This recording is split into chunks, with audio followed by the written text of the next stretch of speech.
Um país sem litoral é mais frequentemente uma desvantagem, uma vez que bloqueia o acesso a recursos e comércio. Você realmente precisa saber como jogar sua mão quando você está cercado de terra, porque ninguém quer isso. Aqui estão algumas dicas. Se você estiver sem mar. Dica 1. Faça um contrato para seus vizinhos e negocie o acesso através de rios ou lagos controlados por outro país. A Europa tem enormes estados sem litoral que têm acesso ao oceano dessa maneira. O Elba, o Reno e o Danúbio permitem que os checos, os suíços e os sérvios acessem o mundo em geral com poucas preocupações.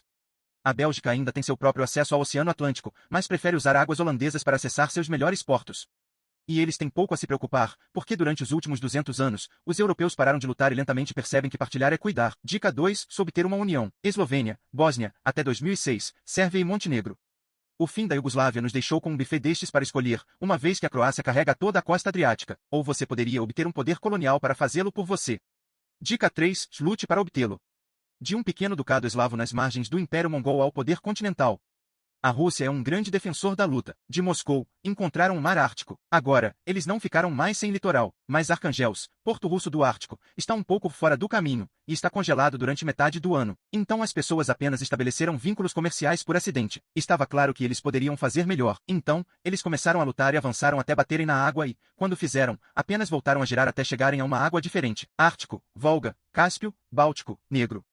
Depois que Pedro o Grande importou os planos para uma marinha moderna da Europa Ocidental, a Rússia derrotou vários czares e kanatos, depois a Suécia, o Império Otomano, tanto no rio quanto no oceano, para garantir esses melhores portos em locais mais quentes e mais convenientes. O mais precioso é o Mar Negro, ou dica 0, você poderia simplesmente resolver.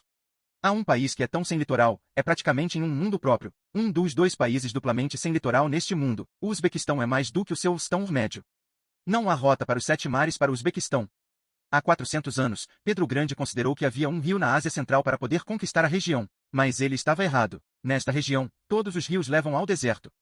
O Uzbequistão nunca mais será um líder mundial. Nem é um país muito rico, mas é muito seguro em sua mediocridade. Para ser um poder global, você precisa de uma marinha global. Esta é a melhor maneira de se manter móvel e manter a capacidade de se aproximar na porta de alguém. No menor inconveniente.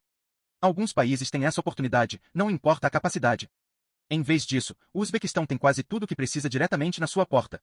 Mas os problemas estão nesse local. Quando o Império Russo anexou partes da Eurásia, eles cortaram os impérios.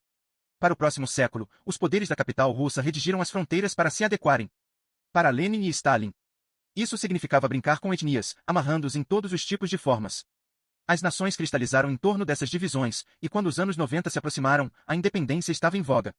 A ruptura resultante deixou o Uzbequistão em uma situação peculiar. Hoje, o país compreende aproximadamente a área entre 2 rios principais. A oeste de uma série de cordilheiras sobre as quais os vizinhos circundam o valioso Vale de Fergana. É a área mais densamente povoada da Ásia Central, também é a principal rota de trânsito para rodovias, trens e energia. O Uzbequistão recebeu a parte do leão, juntamente com alguns vizinhos invejosos instáveis nas fronteiras. Muitos países ao longo da história usaram as fronteiras como forma de se proteger contra os vizinhos hostis. Os senhores que se encarregaram dessas terras e defenderam com sucesso os títulos especiais, como Marquise e Margrave, nomeado após as fronteiras, chamado Marchas.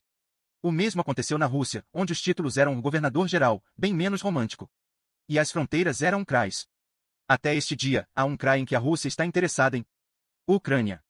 A Ucrânia é semelhante à Polônia, na medida em que são naturalmente atraentes para as forças invasoras.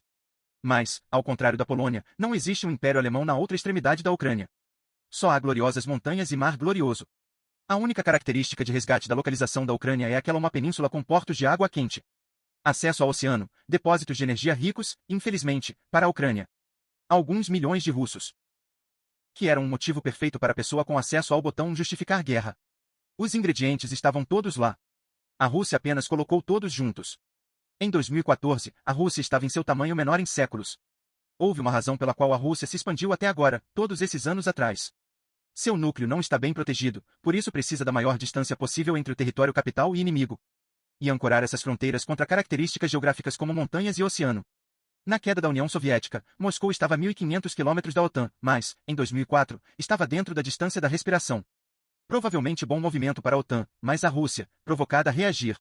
Se quiser proteger seus arredores. Após a queda da União Soviética, a Rússia ficou com 25% menos de terra, metade da população e fronteiras mais longas, tornando a defesa difícil e dispendiosa. E as táticas russas de lutar com vizinhos tiveram que mudar também. Uma das últimas coisas que a URSS tentou fazer foi invadir e controlar o Afeganistão, à margem da Ásia Central.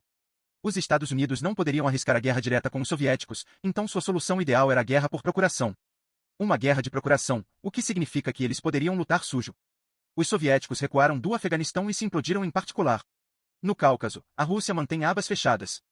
A Chechênia, em particular, sempre foi um espinho na pata do urso. Então a Rússia está bem treinada em guerras eternas à margem do seu império, em ambos os lados da fronteira. Apoiar e combater as lutas separatistas são a sua especialidade. Tudo isso é como a Rússia mantém o controle de suas fronteiras. A interferência dos líderes soviéticos nas fronteiras do Uzbequistão pode não ser tão flagrante quanto as linhas diretas da África e do Oriente Médio. Mas isso ainda leva a problemas. O objetivo, afinal, era impedir uma oposição efetiva à supremacia de Moscou. Mas as vantagens da Rússia no Vale de Fergana deram ao Uzbequistão acesso às mesmas ferramentas que a Rússia usa contra seus vizinhos. As partes do Tajiquistão e do Quirguistão que chegam ao vale são cortadas pelas montanhas do seu núcleo e capital. E eles estão cheios de uzbeques. O Quirguistão passou por 2 revoluções em uma década, alimentada em parte por tensões étnicas.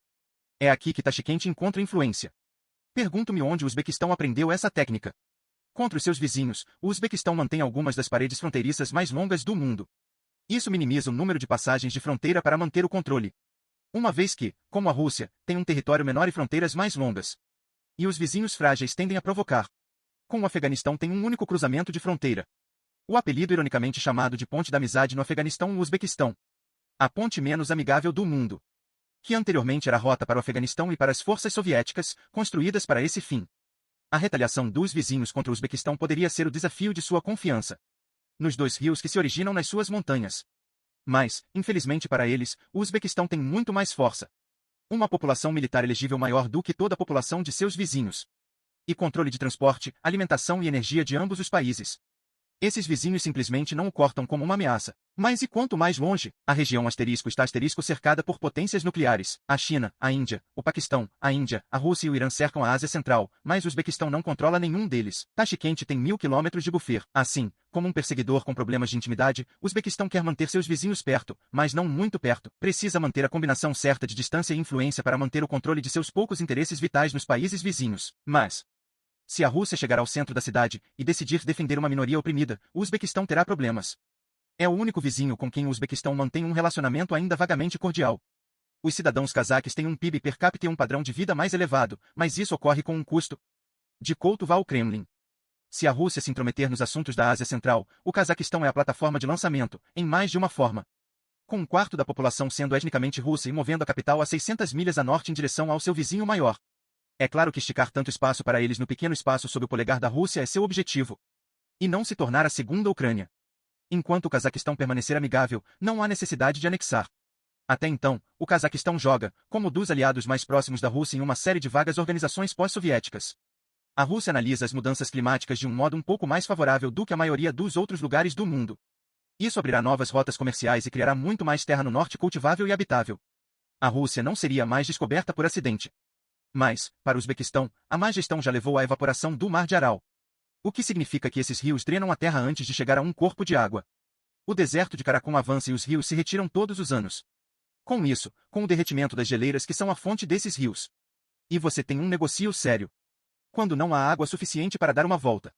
De todo o ângulo que vemos, não é bom. E quando há um problema de segurança proveniente do sul. Seja terrorismo ou comércio de drogas, ou mesmo algo menos ameaçador. A Rússia vai para o sul. Quem sabe o que acontecerá nessa instância? O Uzbequistão tem que se esforçar para impedir isso. Até então, em conjunto, suas lideranças fortes e muitas vezes de batalha. Tentará sobreviver em bairros tumultuados. Jogando os mesmos jogos do KGB que aprenderam juntos. Para manter o poder e fazer o que eles podem para permanecer no poder. Este vídeo foi inspirado por The Accidental Superpower. Um livro de Peter Zeihan. Não só é uma boa leitura, mas também está cheia de mapas deliciosos. Se você gostar desse tipo de coisa. Para mais informações, procure em Zeihan on Geopolitics. Ou siga os links na descrição. Obrigado por assistir.